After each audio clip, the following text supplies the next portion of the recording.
Right? You don't just want to succeed in life. You want to flourish. Right? Bare physical survival. Bare career survival. Right? There's a lot of people that are just going on autopilot. Right? They're healthy enough. They're happy enough. They have a decent enough relationship. They have a decent enough set of career goals. But are they really flourishing? No. Why not? Because those goals, those relationships, that health, all of those things basically have been determined from the outside for them. They have no autonomy. True happiness, true fulfillment, true flourishing, Ayn Rand says, comes from making conscious decisions about all of those issues in our lives. So figuring out, right? We don't all have to figure out the mechanics behind why our automobile works, but you have to figure out what kind of car represents what you want to drive. Are you a sports car guy? Are you an SUV guy? What does that say about me? Right? You don't all have to pursue the same career. You don't all have to pursue the same career path. Some of you may want to go work for a big company. Some of you may want to be independent businessmen, etc. But what you have to do is figure out what is appropriate for you. Am I the type of person? Is this me? Is myself the type of person that wants to pursue this type of career? Because that process, she says, is what leads to true fulfillment. Now, the interesting thing about this, and to go back for a moment to the mythology of today, or the criticism about the mythology of today, what this means is not, as people often criticize, that everyone has to become a billionaire, successful businessman in the steel, power or whatever industry that her characters are in. She writes characters that are, one of her characters, probably the most self-made of all her characters, is Hank Rearden, who invents a new metal. Right, in the book Atlas Shrugged, he's a metallurgist and he's a businessman and he goes into the steel industry and he works for 16 years to invent a new alloy, which is pretty damn cool, right? I mean, it's lighter, cheaper, and more durable than steel. It's going to revolutionize industry in the same way that steel took us out of the Iron Age into the Steel Age. He's going to do the same thing, right? And this process that she depicts, of course, is of this Titan industrialist. And so people say often when criticizing the idea of self-making, oh, well, everyone can't be a titan of industry. Everyone can't be a brilliant metallurgist. Everyone can't be the next Bill Gates or Steve Jobs. But that's not the point. And the point is that no matter what your chosen occupation, no matter what level you rise to, the more important question is whether it's done on your terms, with your values. And so there are characters, right? So there's another character in the novel who basically is an office assistant. He's not particularly intellectually brilliant. He's not going to start a new business. He's not going to start a new company. But he's going to do his job and pursue his values with the same kind of moral ambitiousness that someone who goes all the way to the top can. What Rand's point is not that in order to be successful, we all have to be billionaires. I mean, it would be nice. I'd like to have a bunch of friends that are all billionaires, right? If you guys all want to make billions of dollars, like that's a good thing, don't get me wrong. But that's not the measure of success.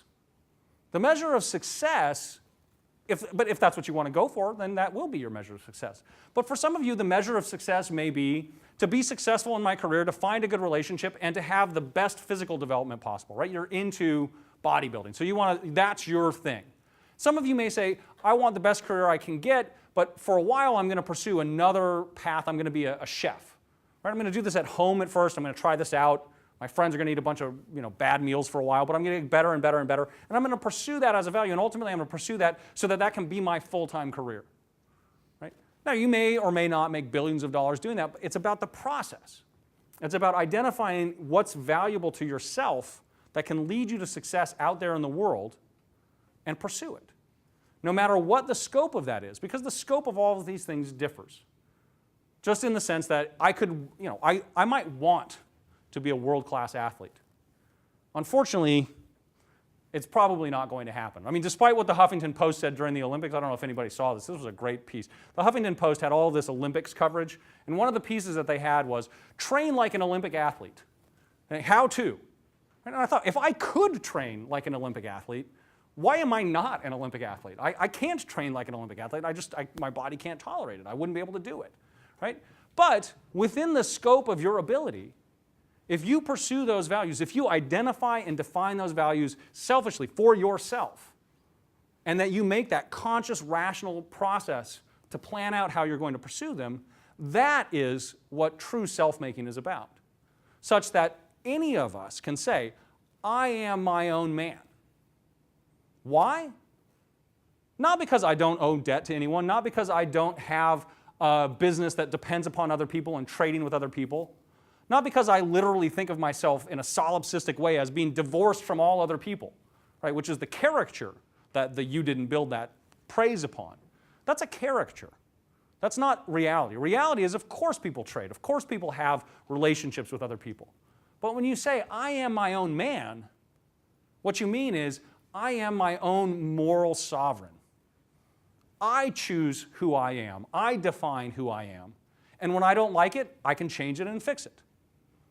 That's what self-making is really about. And that's ultimately, I think, what we can get back to, this tradition of Benjamin Franklin. If you read Ayn Rand's works, most of her characters have some element of self-making in them, defining themselves. This is what it's really all about. And this ultimately is what can lead everyone, not necessarily, I'm not going to promise you all wealth.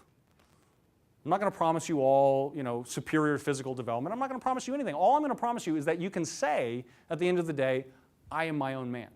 I am who I choose to be. Myself is who I chose.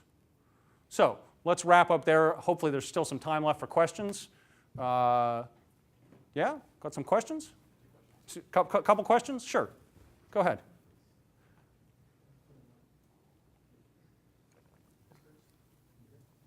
Thanks.